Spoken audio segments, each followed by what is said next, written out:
এটি অত্যন্ত অসভ্য ঘটনা ঘটে।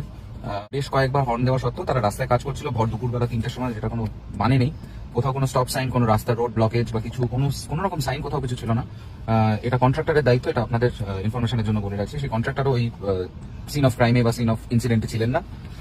আমরা 5-6 বার হর্ন দেওয়ার পরে আমি গাড়ির কাজ নামিয়ে, এই কাজটা নামিয়ে তাদেরকে বলি যে এটা দুপুরবেলা, এটা রাস্তা ঠিক করার কাজ, মানে সময় নয়, আপনারা প্লিজ রাস্তা থেকে সরে যান, আমাদের গাড়িটা যেতে দিন।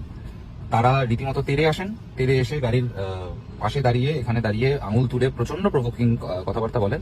আমি গাড়ি থেকে নামতে বাধ্য হই তাদের সাথে কথা বলার জন্য, এবং আপনারা দেখতে পাচ্ছেন এখানে আমার গলার দাগটা। তারা আমার they grab me by my neck, এইখানে they assaulted me with all they could.